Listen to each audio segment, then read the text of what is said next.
Welcome to yet another edition of the Stats and Stacks podcast, where today we're going over UFC Austin Tsarukyan versus Dariush.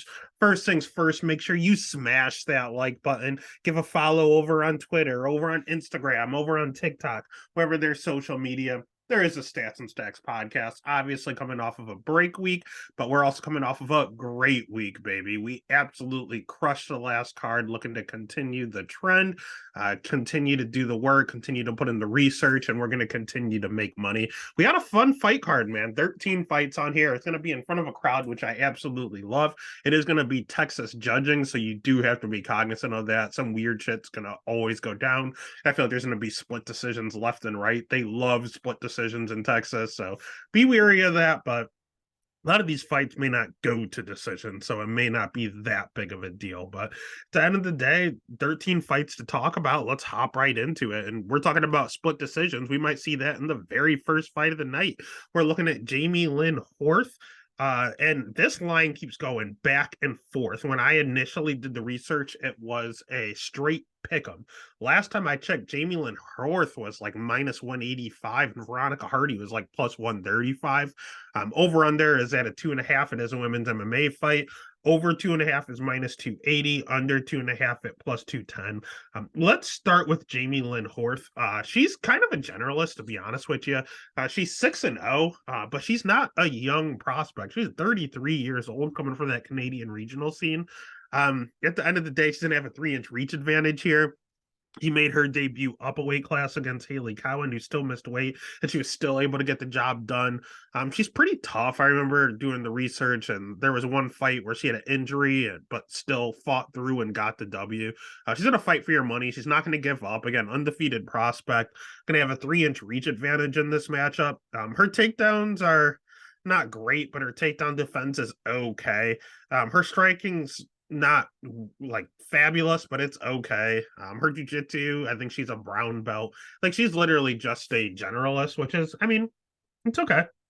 She's not a terrible fighter, to be honest with you. In my mind, she was a lot better when I did the initial fight tape, but I think part of that was because she was fighting Haley Cowan. That's what I was comparing her to. When I went back and watched it this time, I wasn't as impressed. I still was picking her to win, but a lot of people are bringing up a lot of good points for Veronica Hardy. Veronica Hardy, I think I got swayed to the other side. First and foremost, I was looking in her direction just because it's women's MMA and she's a dog. Initially, I thought, nah, it's too much. We bet her last time with Juliana Miller, got a ton of money from betting her to win by decision. That was a great bet on our part. But at the end of the day, I thought it was kind of a one and done ordeal, and I would be leaving her alone. I don't know if I can. I mean, Bia Malecki, that loss did not age well. Jillian Robertson went out there and destroyed her. That doesn't look great. Polyana Viana, that by submission, that looks really good now. Andrea Lee, I mean, that's okay. Ashley Evans Smith getting elbowed to death, not a good look there. So she has some pretty bad losses on her record, to be honest with you. And Jamie Lynn Horth has an amateur win over Loopy. So in my head, I was like, Jamie Lynn Horth is undefeated. She has a good amateur win. She's undefeated. Like, this is the girl we're going to bet on. But when I go and I look back and forth and compare the two, Veronica Hardy's striking's better. She's a little bit of a generalist as well. Her jiu-jitsu's okay. Her wrestling's not great, but her takedown defense isn't too bad. She's a little hittable. I'm not a fan of that, but that's a lot of that because she dashes in and she waits a lot. She's one of these girls that they don't have a ton of offense, but she blitzes, kind of like Robert Whitaker style, where they just go in and they throw an 8-punch combination and they sit back and they relax. They throw an 8-punch combination and they sit back and relax. But she's pretty decent doing so with her Taekwondo style. Her cardio does concern me. I've seen it look pretty bad in multiple fights. Jamie Lynn Horth's cardio is okay, so she probably has a cardio advantage.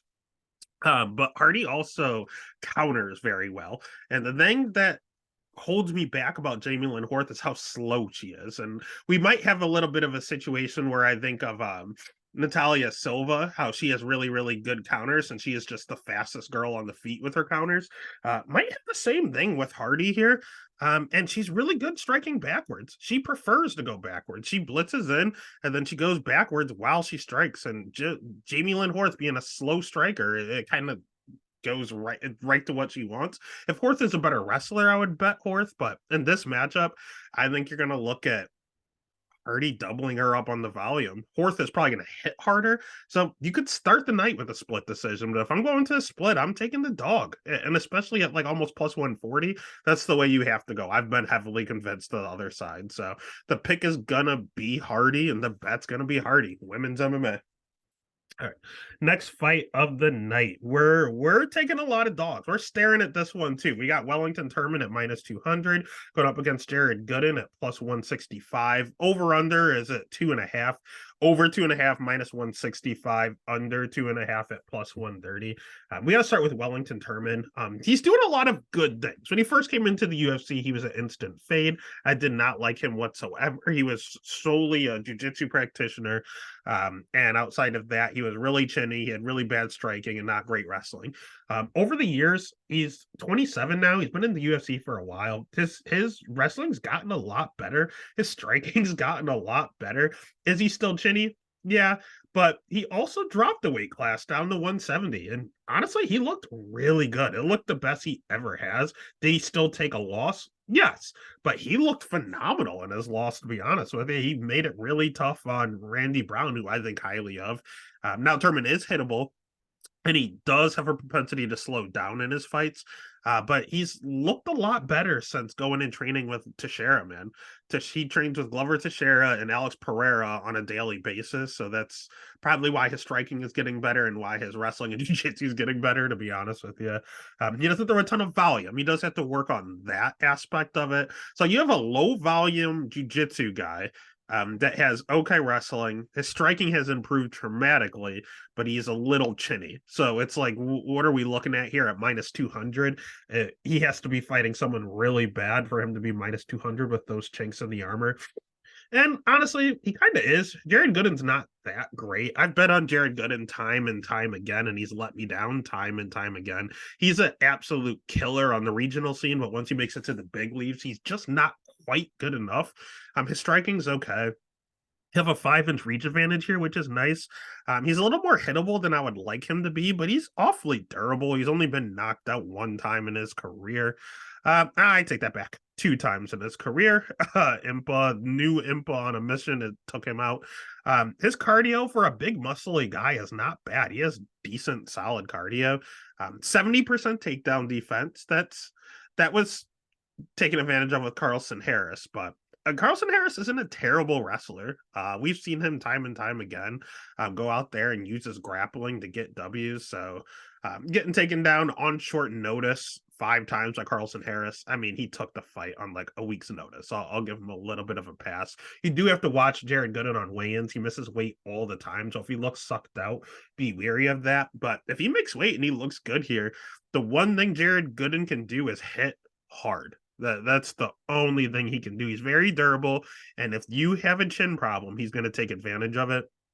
That's Turman's biggest weakness: low volume, and the fact that he has a chin problem. So I don't know if that's because he was up a weight class at 185, but getting knocked out by Andrew Sanchez is not a good look by any means. And if you're dropping down a weight class, the only person he's fought is Randy Brown, and Randy Brown is not a power puncher.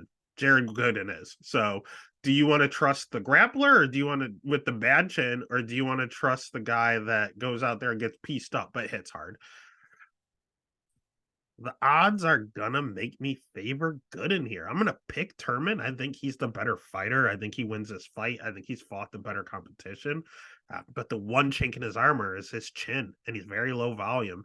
And Gooden's takedown defense, again, I know it did not look good in his last matchup, but he took it on a week's notice, and it's still 70%. So I'm going to give him a little bit of a pass there. And if he's getting a pass, and I think his takedown defense can hold up, I think he's going to be able to catch Turman in 15 minutes. He has all 15 minutes to do it. I think he can do it. So the pick is going to be Turman, but the bet would end up being Gooden. What you should do is just do a complete stay away. But if anything, If I'm betting it at all, it's dog or pass. And I'm probably betting Gooden by knockout. I don't think he wins any other way. Uh, on the other matchup, we have what I think, honestly, is the worst light heavyweight on the roster in Ihor Pretoria at plus 350, going up against Rodolfo Bellato at minus 455, the biggest favorite on the card. Over under is at 1.5, and the over is plus money at plus 135. The under 1.5 at minus 175. All of that is because of Ihor Pretoria. This guy is the definition of a fraud. He has 20 career wins. 13 of them are by knockout in the first round. But here's the deal. He's fighting, you always hear the expression, he's fighting taxi cab drivers, like legitimately fighting guys who have never fought before. I mean, yes, he has 20 career wins, but please look at their records. He fought someone on Contender Series that was 8-0, and this Lucas guy that was undefeated went on to, I don't think he's won a fight since, has he? I know he's lost quite a bit or been knocked out quite a bit. He lost to Pretoria. He won a split. Then he won by knockout, and then he got knocked out his last two fights. So he's very, very chinny. He has 3 losses. All of them are by knockout fairly early. So he knocked out a chinny guy with this was the best win he had in his career. Outside of that, he's fighting guys that are 11-5, 0-3. This man was 15-2 at the time. Why on God's green earth is he fighting someone that's 0-3? The fight before that, he was 14-2. He's fighting someone making their MMA debut. Why is he fighting someone with 0 professional fights when he has 16? Like, I don't understand what's going on here. He fought a negative record guy here with 17-18. He fought someone, does that say 1-9, 0-0, 5-6, 0-0, 1-2, 3-2, positive record, 1-8, 5-5, 3-2. Oh God, 3-3, and he lost to the 3-3 guy. 17-17, 0-0, 0-0, 2-2, 0-0. So he's literally only fought, like, outside of his UFC competition, he's only fought like 3 guys with positive records, and it's barely. And then he got into the UFC, and he got knocked out by Nikolai Naragamanu, who is god awful. He's very, very, very bad. And he got knocked out by that guy. He followed it up and he fought Shogun. Now, Shogun is like 45 years old. He was retiring in Brazil. If they could find anyone to let Brazil ride off into the sunset, who can Shogun beat? And they chose Pretoria. That screams they think he is the worst fighter on the roster. And Shogun looked fine for the first part of that fight, to be honest with you. But a 45-year-old is going to 45-year-old, and he got caught and he got put out. Pretoria does a little dance on his grave, and then the UFC fed him to Carlos Ulberg. I know on Dogger Pass podcast they were talking about, shout out to Paul and Cody, they were talking about how he's just on the UFC shit list. Honestly, he might be. How you go from Shogun to Carlos Ulberg, I'm not exactly sure. And again, he got KO'd. So he's definitely a glass cannon. He'll go out there and he'll dish it out, but he cannot take it coming back because his first career loss was also by knockout in the first round. His only other career loss was by decision because he went 3 rounds. This guy has terrible cardio, like some of the worst cardio I've ever seen. What do I have positive to say about Ihor? He hits hard. His striking's not good, but he does have power. He just has natural God-given power. That is literally it. He has no cardio. He has no jiu-jitsu. He has some of the worst wrestling I've ever seen. He's very hittable. He has 30% takedown defense. He's very chinny. I don't know. There's literally no positives outside of his power. That's all he has. So if he fights anyone that has any sort of talent, he's gonna lose. Like he's literally gonna get killed out there. And Rodolfo Bellato, here's the problem with Rodolfo Bellato. I think he's really, really good. He also has only 2 career losses, both of them to Victor Petrino. Now, we know Victor Petrino is in the UFC and he's an absolute killer and he's knocking out and finishing everybody. He's someone that people have their eye on as, honestly, as far as a future champion. The problem with Bellato and losing to Petrino is that he fought him twice and he got knocked out twice. I've also seen him on the regional scene with his hands very low and getting rocked before. He's only been knocked out twice, and it was by Petrino because Petrino hits like a truck. But I've seen the man rocked in multiple fights. That's concerning. The man needs to keep his hands up. He refuses to for whatever reason. This is also his UFC debut. I know he won on Contender Series his last fight. But again, this is still going to be his promotional, technically debut. So a minus 455 favorite in your debut, that you always have people that get like stage fright. You're not really too sure how he's going to react. Now, I will say he's at Team Nogueira. He has phenomenal jiu-jitsu, especially for light heavyweight. You don't have a lot of good light heavyweight jiu-jitsu practitioners. Bellato is. He has really good jiu-jitsu. He has really good striking. I mean, we talk about him getting knocked out by Petrino. He also rocked Petrino in that Contender Series fight. He rocked him really, really badly. So he has some pretty decent knockout power himself. I mean, his last win on Contender Series was via knockout. His wrestling, not bad. I've seen him pull guard in instances. I don't always recommend that, but against Pretoria, why not? Pretoria can't grapple. He's going to have a 2.5-inch reach advantage. He has wins in LFA, which are really good wins to have. Contender Series. He's a little slow. Not very athletic. I don't like that aspect of it. Ihor is actually the better athlete, but Rodolfo's cardio is okay. It checks out. So Rodolfo's a better striker. He's the better wrestler. He's the better jiu-jitsu practitioner. He's younger. He has the reach advantage. He's fought the better competition. Everything screams Rodolfo to absolutely murder Ihor, which he should. The only kink in Rodolfo's armor outside of his athleticism, which he's kind of slow. He's not very athletic. Sis Chin, again, I've seen him rock multiple times, and his 2 losses are both by KO. So can Ihor go out there and catch him real fast?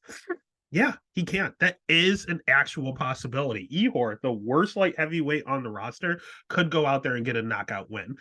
But I think it happens 2 out of 10 times, 1 out of 10 times. Like, he literally just has a puncher's chance, and everyone does in MMA. So you always take the talent. The pick is going to be Rodolfo. The bet's going to be Rodolfo. He should absolutely kill him. Juice it up. It can't go 3 rounds. Pretoria literally doesn't have 3 rounds of cardio in him. So you might as well just take Bellato inside the distance, at least give yourself a little better odds on there. All right. Speaking of a puncher's chance, we have Steve Garcia at plus 195 going up against Malquezal Costa at minus 240. Over under at 1.5. Another one. They expect violence on this card. Over 1.5 minus 135. Under 1.5 plus 105. But let's start with Malquezal. He's someone that we locked in the past, and he came through for us against Austin Lingo. The guy's good, very good. Trains out of shoot to box. He has really good striking, throws an absolute shit ton of volume. His wrestling checks out, not bad. His grappling checks out, not bad. You can back him up a little bit, which I don't like, but he likes to circle and skirt around the edge. That's just kind of his strategy there. Because he loves to counter. He counters really, really well. So if you come charging in on him, he can back up and crack you. And he has a lot of wins doing so, a ton of knockout wins, some submission wins. This guy is really, really well-rounded. His cardio, he can slow down a little, but that's just because he's throwing so much goddamn volume. Like, he's throwing 80 strikes per round. So, I mean, the guy's throwing a ton of volume out there. He should put up huge DFS scores. This guy at the end of the day is just a really, really good fighter. I really have nothing negative to say about him outside of just he can slow down a little bit in this fight. If it's like a 5-round fight, it concerned me, but for 3 rounds, he'll look great for 2 rounds, and then he'll look okay in the 3rd round. So only way to beat this guy, to be honest with you, is to take him down and out grapple him like Thiago Moises did, or you got to crack him, you got to catch him. Steve Garcia can do that. Steve Garcia hits hard. Like, the guy is not a very physical, imposing figure, but if he touches you, you can go out. You are liable to go out. He has good striking, and he has a ton of power. He has 94% takedown defense, so he's very tough to get down to the ground. My biggest problem with Steve Garcia is that, like Bellato, he refuses to keep his hands up. He gets chin checked all the fucking time. And not only does he get chin checked, he goes out quite a bit. He's very chinny, and he's very easy to counter. He comes in, hands low, and just swings for the fences. That's all he does. His cardio is all right. It's not good. It's not bad. But like Costa, who slows down because of the volume, Garcia slows down because of how fucking hard he's throwing. He is the definition of kill or be killed. We saw him go out there and absolutely kill Wolverine. We saw him go out there and absolutely nuke Chase Hooper. Then we also saw him get out there and get starched by Mahashate. We saw this man get dropped, not once, not twice, 3 times by Charlie Ontiveros, who is one of the worst fighters to ever grace the octagon. We saw Luis Pena drop him. We saw him knock out Chape Mariscal, is in the UFC now. Like, he is a lot of weird, just a lot of weird fights. It's kill or be killed, literally. He used to fight at bantamweight. The weight cut was too hard. He actually debuted all the way up at 155, and he seemed to settle down in this 145 range and look pretty good doing it. It's just, man, he's chinny. You can't go out there, and he's kind of, to be 100% honest with you, he's featherweight Matt Frivola. He's a good counter grappler. He hits extremely hard and can knock out anyone, but if you touch his chin, he's going out. He is literally a Spanish featherweight version of Matt Frivola. Is he going to be ranked? Yeah, because he's going to get some wins he probably shouldn't get. He's going to get them all by finish, and he's going to look really good. Is he ever going to leave? Is he ever going to eclipse being top 15, top 10? No, because one guy is going to touch him one time, and he's going to go absolutely out. Is Costa going to be that guy? Yeah, probably, to be honest with you. Costa's best attribute is his counter striking. Steve Garcia leads with his face. He doesn't block punches. That is not a good combination from Senor Garcia. So the pick is going to be Malquizal. The bet's going to be Costa, and I think it's going to be him probably inside the distance, to be honest with you. But it's not terrible odds at minus 240. If you want to just take the money line and parlay him, he might be my favorite parlay piece this week. All right, next fight of the night, we have Joe Solecki, the public dog of the week, going up against Drakkar Klose at minus 125. Over under another 1.5. Over 1.5 minus 270. Under 1.5 plus 200. You might as well just bet the 2.5 on those rates. But let's start with the public dog and Joe Solecki. The reason he's a public dog is because his jiu-jitsu is world class. This guy is an absolute killer on the ground. He can submit anyone. And the thing is, he doesn't care to. He's one of these guys that will take your back, slap in that body triangle, and just sit there for 5 minutes. He doesn't care. He has zero urgency. He knows he's not losing the fight backpacking you. He is a human backpack. He is Aljo 2.0. He gets your back and you do not get up. That's just what happens. Can he get there easily? Not really. His wrestling's just okay. He doesn't have the greatest wrestling in the world. We saw him kind of struggle, not against Carl Deaton, but against Alex De Silva. He only got one takedown the whole fight. Jared Gordon, I don't remember how many times he took him down, but Jim Miller, he only took him down one time. But that's the thing. He just finds his way to the back. He's one of these guys that will be up against the cage and then just literally climb you and just get to your back and then slap on that body triangle and you go nowhere. If he gets a backpack, you're screwed. His striking, terrible. He is not a good striker whatsoever. His durability, terrible. He's been knocked out multiple times. His cardio, not great. He slows down in all of his fights. His volume, awful. Zero volume while he's on the feet. But he is position over submission. And at the end of the day, all he has to do with his okay wrestling is find a way to get you to the ground. Even if it's pulling guard, he will do that just to try to sweep you, throw that body lock in, and then you're going nowhere with that body triangle. That's all he wants to do. He will submit you, don't get me wrong. He won't just sit there every single time. His last win was by submission, but with 5 seconds left in the second round, like, it should not take you 10 minutes to tap out Carl Deaton when you have his back the whole time. That's not a good look. I don't really want to support someone like that, especially this day and age. But he's fighting Drakkar Klose, who is a generalist. He is okay striking, but he has no power. He is okay wrestling, but it's 70% takedown defense. So you have an okay wrestler against okay takedown defense. Again, Joe, it only takes one. He'll mix in wrestling himself, but my biggest problem with Klose is if he gets taken down, he kind of does the favor and gives up his back in order to stand up. And you can't do that. If you do that against Solecki, he's going to take it and you're not getting up. On the feet, Klose will kill him. It's not even close. Joe Solecki will get knocked out. If this thing hits the ground, not even close to Lucky will be advantaged. It's literally grappler versus striker, and you always take the grapplers. They are going to win more times than not. Close is not a bad fighter. He's fought decent competition, but he's coming off of a knee injury. He had a long break before that. He had the whiplash issue. He's been from camp to camp and doesn't have a stable camp. I just can't do him as a favorite, but I don't like the odds now. I liked Joe Solecki when he was like a plus 130 dog, plus 100. I don't know if there's enough meat on the bone. So I'm going to take the over. I'm going to pick Solecki, but I'm going to bet the over. And I'm going to, honestly, I'm going to bet the fight goes to decision. Jakar Close has never been submitted.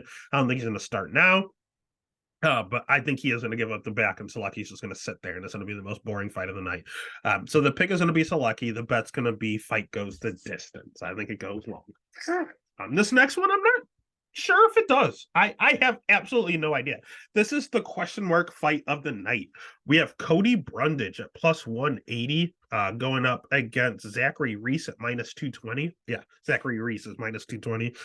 Over 1.5 plus 150. Under 1.5 minus 195. God, let's start with Zach Reese.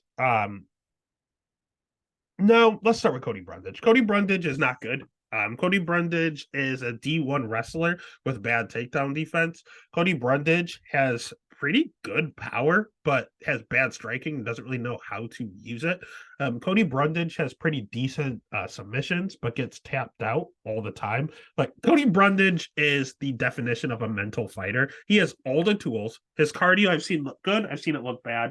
Cody Brundage could be a top 10 guy in the weight class. But his fight IQ is some of the worst you'll ever see. You'll hear people say it over and over and over again. He jumped guillotine against the black belt hunter, Rodolfo Vieira. Probably one of the dumbest moves in UFC history. Like, that was the definition of bad fight IQ. He has to live with that decision. But he didn't learn from it because he does it in every single fight. He did it against Cedric Dumas. He did it against whatchamacallit, the fight it actually worked. Dalcha Lumiangula. He jumps Gilly all the time. He has an addiction to the guillotine. Like, he cannot help it. If he can grab your neck, he is jumping Gilly. And then once he gets on his back, he can't get up. He just sits there for the rest of the fight. So he should probably stop jumping guillotine because he only got it once. And all the rest of the times it gave him an L. So his chin, not the greatest. He has been knocked out multiple times here. I don't know, man. He's not a bad fighter. He has all the tools. It's just he has that quit in him. His last fight against Jacob Malkoun, it shows a W. Read it. Illegal elbow to the back of the head. He didn't do that. He got elbowed. Why? Because he got taken down and mounted. This is a D1 wrestler who, again, got taken down easily, got mounted, got the shit kicked out of him, and one of the elbows Malkoun threw hit the back of his head. Cody said, "I can't continue," and he took his money and ran. He needed 2 checks that night, and honestly, he was about to lose his UFC career. He was going to lose his contract. He was going to get cut. Now it says he got to win, so they gave him one more opportunity. And I know what the UFC is doing. UFC is not sure what they have in Zachary Reese, and that's because no one does. Is Zachary Reese good? We have no fucking clue. The dude is 6-0. He's fought nothing but cans. We talked about Ihor Pretoria. This guy's record, it's 6-0, mind you. He has fought someone that is 6-0 in the Contender Series. He fought someone that was 5-10. What's that? 5-3, 0-0, 0-1, 1-0. Those are his fights. Those are the people that he has fought. He shows a lot of knockout wins. He shows a lot of submissions. And he also shows 0 fight time. Pardon me, my allergies are going crazy.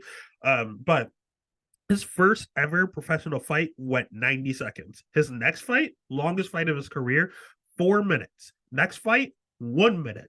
Next fight, 30 seconds. Next fight, 1 minute. Next fight, 1 minute. His entire fight time is less than one fight. It's less than 15 minutes. We have no idea if he's any good because he's only fighting people with no wins. We have no idea if his cardio is good. He's never fought longer than 4 minutes. We have no idea if he can take a punch because we've never seen him get hit because all of his fights end in 50 seconds. We know nothing about Zachary Reese. Absolutely nothing. And that is frightening. Should he ever be, and we know it's his UFC debut, is he going to get the jitters? Yeah, to me, this is someone that would get UFC jitters. Why? Because in totality, he has 1, 2, 3, 4, 5, about 7 minutes of career fight time. He has zero experience. He has some amateur fights, quite a bit of them. He even has an amateur loss to Kevin Holland, but way back in the day, back in 2012. But at the end of the day, the dude has fought 6 to 7 minutes in his entire professional career. We have no idea what Zachary Reese is. I know what he is in my eyes, and that is a fade. Fuck no to trusting someone that's has zero fight time, fighting someone that's been in the UFC for years. I know Cody sucks, but it's not his tangibles that suck. It's his mental psyche. If Zachary Reese is just as big of a mental freak this fight, I'm going to take the seasoned veteran. Veterans get the job done all the time. Cody Brundage has the physical tools. If he can get his mental shit together, he's not a terrible fighter. Is this going to be the time he does it? No, I never want to trust Cody Brundage. But Cody Brundage at plus 180 against this guy? No. Zachary Reese might be the greatest fighter ever. I am not betting him until I see something. So the pick is going to be Cody Brundage. Oh, God, that hurts to say. The bet is going to be Cody Brundage. I will cry all the way to clicking that button on Cody Brundage. I don't want to do it. No one wants to do it. It must be done. Next fight of the night, we're looking at yet another dog. We have Miesha Tate plus 130 going up against Julia Avila at minus 155.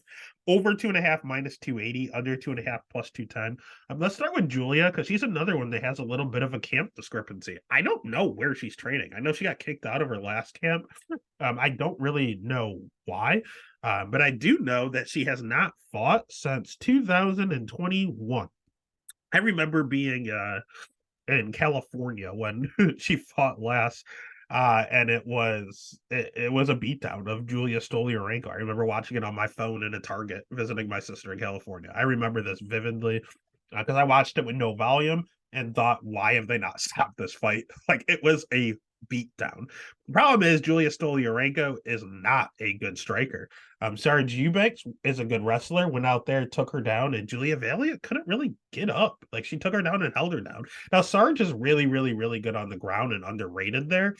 But still, she could not get up against Sarge. Next up, we have Gina Mazzani, who is one of the worst fighters the UFC has ever had in their division. Penny Kianza, not a terrible loss or terrible win. She's actually pretty good. I will give her that. But outside of that, she's fought nobodies. Julia Valia is really, really good striking. And you want to talk about a girl that blitzes. Yeah, Veronica Hardy blitzes and then settles back down and waits. Julia is all forward all the time. She is an athlete, man. She's tall, she's lanky. She's going to have a 3-inch reach advantage in this matchup. She used to run track for Notre Dame, so she has been an athlete her entire life. Her cardio checks out, being a track star. Her power checks out. Most of her wins are inside the distance and by finish. A lot of them by knockout. And she does not take a backward step. She's always going forward. She throws a ton of furies with a ton of volume. Again, the only situation she has is the fact that she has 60% takedown defense and her jiu-jitsu is not the greatest. That's the usual problems. Now, again, we haven't seen her in over 2 years. What has she been doing? Well, she blew out her knee, first and foremost. She had an injury. She didn't just not fight because she didn't want to. She was legitimately hurt. While hurt, she got knocked up and she got pregnant. And she had a child, and it's been years. So now, not only have we not seen Julia Valia in years, now we have 35-year-old bad-kneed mother Julia Valia. Who knows what version of her we're getting? The problem is we may know the version of Miesha Tate we're getting, and it's not anything to write home about. Miesha Tate was a pioneer of the sport, but she is now 37 years young. She is not a young fighter anymore. Her wrestling is what she leaned on back in the day. But that was 10 years ago. Women's MMA has evolved so much in that time frame. Back then, women did not know how to wrestle. Plain and simple. They did not know how to wrestle. Miesha Tate took full advantage. Miesha Tate was a champ because she could wrestle. Ronda Rousey was a champ because she could wrestle. Like, if you could wrestle, it was a clear advantage here. I mean, you still see it to this day. Erin Blanchfield, future champ, because she could wrestle. Tyler Santos, arguably beat Valentina because she could wrestle. Like, if you can wrestle, you're in women's MMA, it's big. And if you could do it 10 years ago, yeah, that's the reason she was a champ. Her striking has never been that good. It's not terrible, but she has a decent jab. That's really about it. She's not going to hurt you. She's not going to knock you out. She has zero power. She just has a pretty decent jab. But she's hittable herself on the feet. It's not her bread and butter. She gets hit more than she dishes out. Her jiu-jitsu, it's not good. It's not bad. Again, back in the day, it was pretty decent. Nowadays, it's just average at best. Her cardio's always been good. She can go a hard 5 rounds and has done it multiple times. And she's durable as all hell. She's been submitted before, but I don't think she's ever been knocked out. She has, yeah, that's a lie. Kat Zagano didn't piece her up. I forgot about that one. So she's been knocked out one time in her entire career. But she has a lot of quality wins on her record, and it's been a very, very long career. And the last time she was knocked out was all the way back in 2013. So the last time she got knocked out was 10 years ago. So at the end of the day, she was a great fighter back in her day, but now she's 37 and she can't really keep up with the young guns. That's why they gave her a 35-year-old. We have 37 versus 35. This fight should not be happening in Austin in an octagon. It should be happening in a Target Starbucks or something. Like, this is an old lady mom fight. Contracting styles. You always take the grappler. Because of Tate's durability, it's going to be a dog or pass situation. Avila's takedown defense is not good. 60% is not good. I know Tate's wrestling has not looked great as of late, but if she's going to take down anyone, it's going to be Julia. So the pick is going to be Miesha. The bet's going to be Miesha, and I do not feel great about it. Sheer dog or pass. Next fight is going to end our little dog streak. Punahali Soriano minus 270 going up against Dustin Stolfus at plus 220. Over under 1.5, justifiably so. Over 1.5 minus 160. Under 1.5 plus 125. Easy money. Let's start with Punahali Soriano. He is a good striker. He has a ton of a ton of power. The dude hits like an absolute truck. He is, I mean, just look at his picture. Obviously, this could put you out. He has 9 career wins. How many of them are by knockout? 1, 2, 3, 4. He has a submission win. Wow. He decision Jamie Pickett. So out of his 9 career wins, 8 of them are by finish.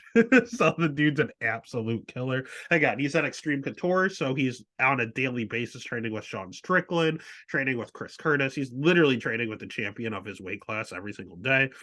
His wrestling, he has a wrestling background. He wrestled like D2 in college. Not terrible. It shows 30% takedown defense, but that's because Nick Maximoff took him down like 12 times. And it skewed the number. His takedown defense actually is not that bad. He's very flexible. He's one of these guys that like scramble. He doesn't just sprawl. He gets his leg back and does some flexible shit, real funky stuff. But even when he did get taken down, again, he got taken down 11 times. That means he kept getting back up. And he knows that's what he has to do. So I do like his wrestling. And I've seen him utilize it offensively in the Contender Series against Jamie Pickett. He offensively wrestled. The dude can wrestle if he wants to. He just doesn't want to because it's going to hit his cardio, because his cardio is not good. That's his biggest problem. He's durable. He is okay wrestling. He has pretty decent striking.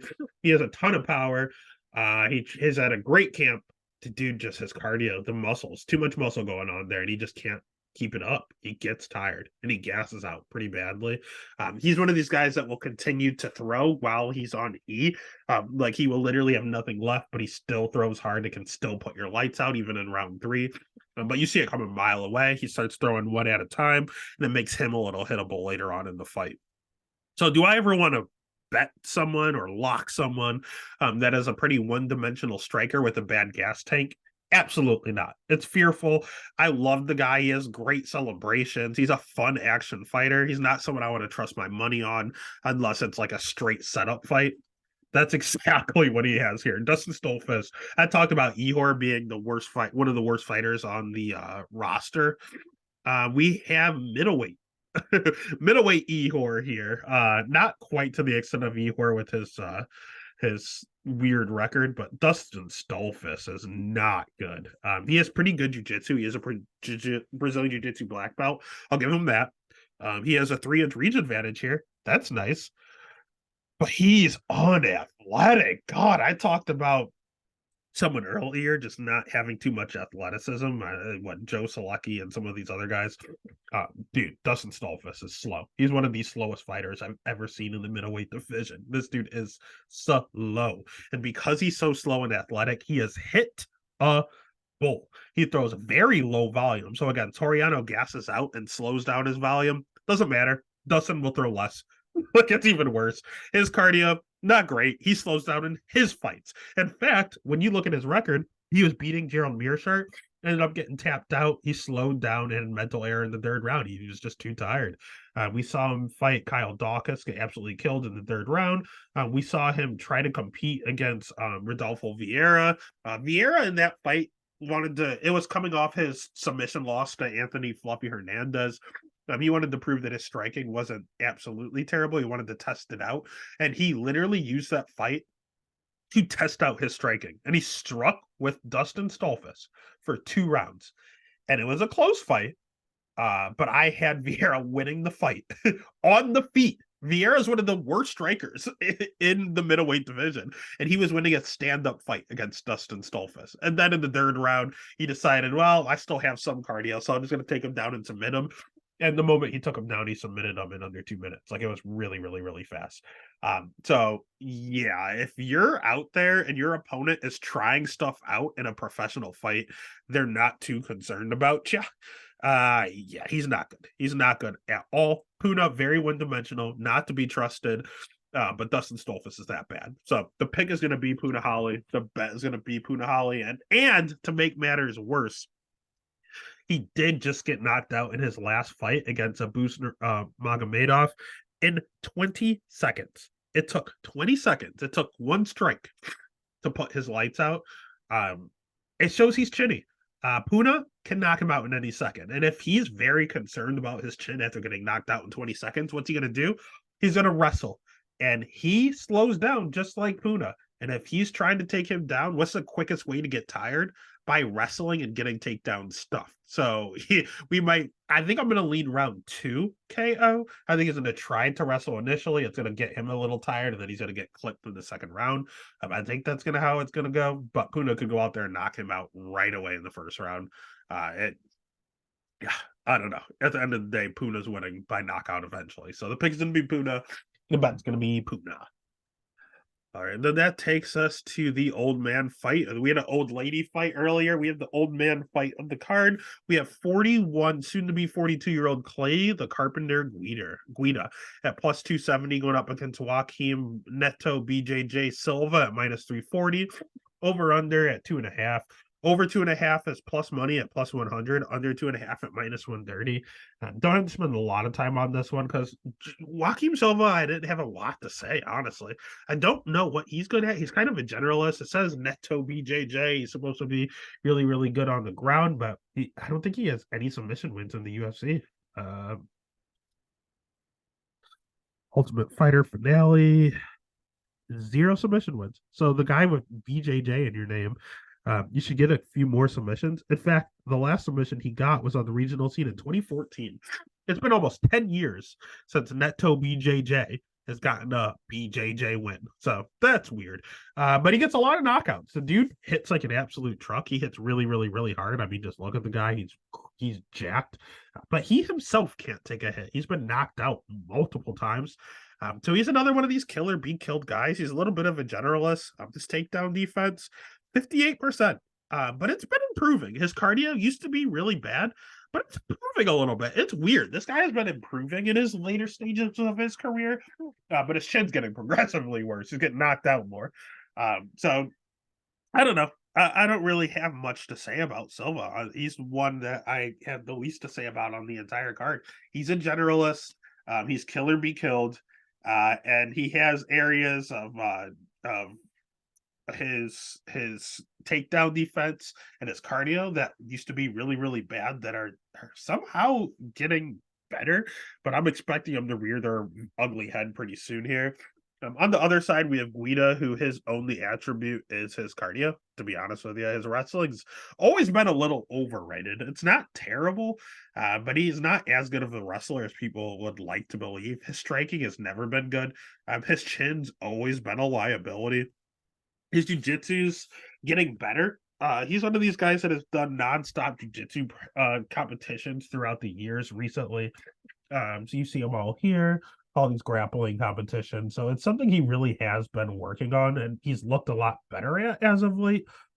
But I don't know, man. He's still getting submitted. And it's usually a club and sub, and that screams the way Neto BJJ wins this fight. The guy that's been knocking everyone out, like fighting the guy that's always getting clubbed and subbed. But if Guida can hit that fountain of youth, he's going to have the crowd on his side. Common fans don't know who Neto BJJ is. Common fans will know who Clay Guida is. Diehards will know who Clay Guida is. They all know he's an old man and it can always be his last fight. So it's the crowd, having a crowd at this event is going to be huge. This also screams split decision, in my opinion. If it's not finished, because both of their chins are a liability. But Guida can't get hit. Guida can't hit hard. And Silva, I don't know. I feel like he's gonna gas out again. So at the end of the day, I think it's a 50-50 fight. It screams Neto BJJ, but I could see a complete Texas split decision screw job for Clay Guida. So at the end of the day, I'm gonna go with Neto BJJ as the pick. Will I put money on him? Fuck no. If anything, it's a dog or pass situation with 42-year-old Clay Guida. So the pick is Silva. The bet's going to be dog or pass, old man Guida. And then we're into one of the more interesting fights of the night. One I've been going back and forth with. I don't really know what to do with this fight. We have Sean Brady, minus 130, going up against welterweight Kelvin Gastelum at plus 110. Over 2.5 minus 125, under 2.5 minus 105. Oh, and if anything, actually, you can actually bet the over is plus money for the Guida Neto BJJ fight. So if you want to bet like fight goes the distance or the over 2.5, that's another way to get plus money on there instead of going Guida. Yeah, Brady and Gastelum is a weird one. I don't even know who to start with. There's a lot of storylines going into this fight.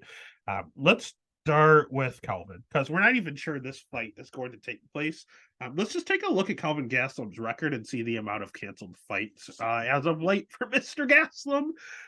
Let's see, canceled. He had a questionable win against Chris Curtis. Canceled. Like, this dude has so many canceled fights on his record. Canceled. Kyle, no. Like, this dude, it's weird. It's crazy. And a lot of them were because of his weight cuts at welterweight. He was initially a welterweight, just seemingly could not make the weight anymore. Ended up going to the hospital because of how bad the weight cut was, and has been a very short, undersized, chunky middleweight for like 8 years now. In regards to his fighting, again, because we're not sure this fight's going to take place. Who knows if he's going to make weight? There's a lot of factors going on here. But in regards to his fighting, Gastelum's good. He has good striking. He has good wrestling. His jiu-jitsu's okay. But for someone with good offensive wrestling, his defensive wrestling, it could be better. 62% is not a good clip. A lot of that is because of the Chris Weidman fight where he got taken down like 7 or 8 times. So it is skewed a little bit. Always durable. I don't think he's ever been knocked out in his career. And he has a ton of fights. I mean, he has 26 fights, and I don't think he's ever been knocked out. His cardio's good. He's really good when he goes first. He's not a good counter striker at all. I watched a lot of his fights when he has really, really fast hands. So when he's throwing in combinations and going first, he looks good. We saw him against Izzy, we saw him against Chris Curtis, and we saw him against Ian Heinisch, where he's just wrestling against Ian Heinisch. We saw him against Michael Bisping. When he throws, it's really fast, and when he goes first, he's good. But if you back him up, he cannot fight off of his back foot. He doesn't. He doesn't know how to counter. It's weird. Like he has to be the one going offensively. He has zero counters. It's the strangest thing I've ever seen. At the end of the day, he's a good fighter, man. I just don't know if he's gonna make the weight.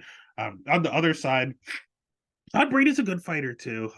Initially, I thought, "Oh, this is striker versus grappler," but I went back and I did watch more of Sean Brady striking. He's not a bad striker. Everyone talks about him getting knocked out by Bilal Muhammad in his last fight. But he himself in his podcast talked about how he wasn't himself. He was flying across the world, which is true. He flew all the way to Abu Dhabi. He wasn't feeling great. Went out there. Bilal was training out there and living there momentarily. So it was kind of a home game for Bilal, and Sean Brady flying across, not the country, across the world, just wasn't himself. That was his only career loss, so I'll cut the guy some slack. Of course, he had some injuries, had to pull out of fights against Jack Della Maddalena and Michel Pereira. But it's been a long time since he's fought, and he is itching to get back in there. Again, his striking's not that bad, but he does prefer to counter. And I don't like that because Gastelum is better when he goes first. So that's not good. That's not going to work against Gastelum, so I will give Gastelum the striking advantage. On the ground, not even close. Sean Brady is world class on the ground. Once he gets you down and he gets on top, you're not getting up. Like the guy is that good on the ground. We saw him do that to Jake Matthews. We saw him do that against Michael Chiesa. Those guys are jiu-jitsu black belts, and they couldn't move. Sean Brady is just an absolute wet blanket on top, and he has one hell of a squeeze. If he grabs your neck with that guillotine, you're done. Like you there's no getting up from that. He has 87% takedown defense himself, so Gastelum is going to struggle to take him down. His wrestling, not bad. Powers a lot of stuff, a lot of blast doubles, a lot of pushing up against the cage and try to lift. Everything with a ton of energy. He claims he has world class cardio. I saw him slow down his last few fights. He slowed down in the Bilal fight. He won round one and then he got knocked out in round two. He lost round three against Michael Chiesa. I've seen him slow down before, so I don't know what he's talking about with this world-class cardio. But apparently it's not terrible. And I think he had some nose surgery, and it kind of like the Driscus Duplessis ordeal where maybe that was hindering his cardio. I know if I could get a nose surgery, I probably would, listening to how I sound right now. So the better striking, Gastelum. Better jiu-jitsu, Brady. Better wrestling. I think it's a toss-up, and I think that's going to decipher who wins this fight. But based on the eye test, I will say Brady is probably the better wrestler. So I am going to have to lean with him. I'm going to pick Brady to win the fight. Don't want to bet him at minus 130. No, Gaslam's the value play. He's the one that you should put money on. But I'm getting more and more swayed toward Brady. I keep going back and forth every day. Tomorrow I'll probably be on Gastelum. Like I go back and forth. This is the hardest fight on the card. I'll pick Brady, and for now, today, November 29th, I'll pick Brady to win and bet him. But I'm not placing money on it yet. I'm watching weigh-ins to see how Gastelum looks. Speaking of weigh-ins, we have Davidson Figueroa making his bantamweight debut at plus 115, going up against Rob Font at minus 135. Over under at 2.5. Over 2.5 minus 135. Under 2.5 plus 105. Let's fly through these last three here. They're really fun fights. But we have Rob Font. Let's just start with Rob Font. Rob Font's a really good striker. He has obnoxiously long arms. He's a 3.5-inch reach advantage here. Throws a ton of volume, a ton of volume. He's another one that's really good. He's a good hammer, bend, nail. He's really good when he's going forward. If he has to back up and fight going backwards, he's not the greatest at that. His jiu-jitsu's okay. It's a little underrated. But his wrestling's atrocious. 46% takedown defense, not good. His cardio is phenomenal, and this is being a 3-round fight. He's gonna throw volume 4 days. Like he's so much volume, and he has such good cardio. His sneaky power. He has a few knockouts on his record. But where does Rob Font struggle? Again, 46% takedown defense, and he lost his last fight fight against Corey Sandhagen, who is a striker. He tore his bicep in round 1 and Rob Font proceeded to get takedown in every single round and not get back up. Like, that's not good. That's not good at all. How does a one-armed striker grapple fuck you for 20 minutes? That's not a good look. And not only that, Rob Font is someone who has never been knocked out in his career, but he gets chin checked all the fucking time. The older he gets, the worse his chin is getting. We saw him get absolutely starched against Marlon Vera. Didn't get knocked out, but he got dropped like 5 times. Jose Aldo, another one. He technically only got dropped 3 times, but he did he did the stanky leg like 2 or 3 times as well, where he didn't get the knockdown, but he had no idea where he was. His equilibrium was completely shook. We see him rocked all the time nowadays, so that's not good. That shit is going. So I like Font. I think he's a great fighter, but I think part of his chin issue is the fact that he's 36, father times undefeated. Davidson Figueroa is not exactly young. He's 35 years old. But the attributes of Davidson Figueroa is that he hits like an absolute truck. He has decent jiu-jitsu. He has decent wrestling. He's over at Fight Ready for this camp, which is a grapple-heavy gym. Davidson Figueroa is the smaller guy. We haven't seen him at bantamweight, so we don't know if that power is going to translate. But what I do like, and he's a little hittable himself, he's very durable, and he just kind of like lets you hit him sometimes as he's marching forward. But he's someone that pressures forward. Rob Font doesn't like to be backed up. So that's not good. That's definitely advantage Figueroa. His jiu-jitsu's okay, but most of his wins, he has this really strong guillotine. Rob Font's been choked out one time. By what? A guillotine. He could potentially get submitted or clubbed some. Davidson Figueroa hits like an absolute truck and rocks everyone that he fights. Rob Font, 36-year-old chin, is starting to crumble. That's not good. That's another route Davidson Figueroa could win. And lastly, Davidson Figueroa is at a grapple heavy gym at Fight Ready right now. All they do is wrestle. Rob Font, 46% takedown defense. Rob Font's last fight, he lost to a one-armed striker via grapple fuck. Can Figueroa do that for 15 minutes? Absolutely. Another way Figueroa can win. Figueroa has like 8 ways to win this fight. Rob Font has decision from volume. That's it.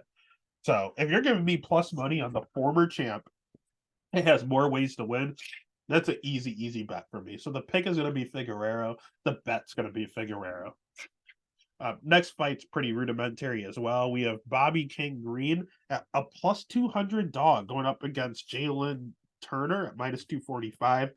Over 1.5 is minus 190. Under 1.5 at plus 145. I love Jalen Turner. I think Jalen Turner is a great fighter. I think Jalen Turner is the best 13-7 fighter in UFC history. He just has a really tough schedule. Jalen Turner is really good striking. Jalen Turner's going to have a 4.5-inch reach advantage here. Jalen Turner loves to go forward. He has sneaky good jiu-jitsu that no one talks about. His jiu-jitsu is probably better than Bobby Green's. Wrestling-wise, I think it's a wash. Neither one can really wrestle that well, but Jalen Turner's wrestling's okay. I've seen him get some takedowns. I think Turner's an overall better fighter. He's 6'3" in this weight class. He just has a sheer physical advantage. The only problem with Jalen Turner is that he's so massive that, one, we don't know if he's going to make weight, and he's taking this fight on short notice. He's taking this fight on a week's notice. Is he going to be able to make weight? Secondly, his cardio. Because he's so big, he does slow down in his fights. And if you can get out of round 1, if you can get out of the second half of round 2, he'll start taking some deep breaths. Then you're going to see Jalen Turner slow down quite a bit. You can guarantee that he's not going to win round 3. I don't think he'll ever win round 3 in his career at lightweight. The dude's getting older. His move up to 170 is inevitable. And I think it's going to happen a lot sooner rather than later. On the other side, we have someone whose career is going to die soon just because he's got a lot of fights, man. He's 31-14-1. Like, he has a ton of fights under his belt. He's 37 years old. But he's looked the best he's ever looked, to be honest with you. Bobby King Green, there was a ton of volume. He has really good striking. Now, I do hate his striking. Everyone talks about it. He does not keep his hands up, and he does it intentionally. He relies solely on head movement and rolling with punches. It's worked for him. Don't get me wrong. He's only been knocked out like 2 or 3 times in his entire career. And he's only been, and Drew Dober was the last one to do it. Outside of that, he went on a long streak of like 10 years without getting knocked out, fighting the same way, fighting all the time. He has 74% takedown defense, so it's not terrible. Like, he's not easy to take down. Uh, his biggest attribute is his volume and his cardio. The dude, although he smokes a doobie every few seconds, dude's cardio is insane. Like, he has really, really, really good cardio, and he throws really, really high volume. Those are the things Turner struggles with. So that's not good. Turner's also a little chinny, but Bobby Green doesn't hit hard whatsoever. I know he knocked out Grant Dawson in his last fight. Get that out of your mind. That was an anomaly. When you look at his UFC career, he knocked out Ally Quinta. He knocked out Grant Dawson. Outside of that, well, he choked out Tony Ferguson. But before that, you had the no contest with Jared Gordon. Islam lost. Nazareth. So look at his wins. Nazareth decision. Again, we talked about Ally Quinta. Eileen Patrick decision. Venata decision. Clay Guida decision. Eric Koch decision. Josh Thompson decision. Pat Healy decision. Like, all he does is go to decision all the time.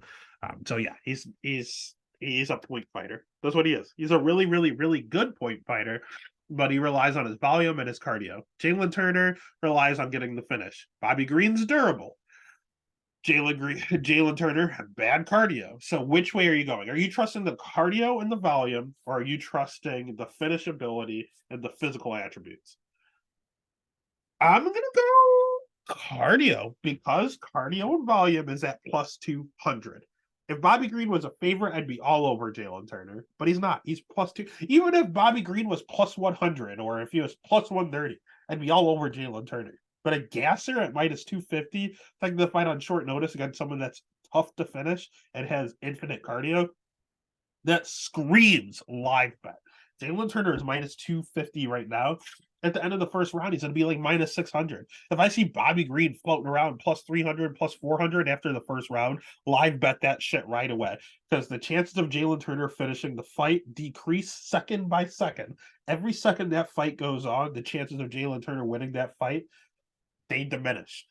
And Bobby Greens are just shooting up to the moon. So let Jalen win the first round. I pray to God Jalen Turner goes out there and looks dominant in round one, because I will be right there to click that live bet button, put money on King Green, watch it go to the decision. Could it be another split decision in Texas? Absolutely. This screams another split decision. Does Bobby Green ever win split decisions? Fuck no. He always gets fucked over in the decisions. But I'm going to go ahead and I'm going to take my chances. It's going to be the right bet. It's going to be the value bet. It's going to be the one we're going to make. So the pick is going to be Bobby Green. Bet's going to be Bobby Green after the first. Live bet Bobby Green. And that takes us to the main event. If you're still listening, thank you for putting up with my allergies. Make sure you give this video a like, hit the subscribe, give a follow over on Twitter, Instagram, TikTok, wherever there's social media. There's the Stats and Stacks podcast. We are looking at a great main event. No title implications or anything like that. Just an overall great fight.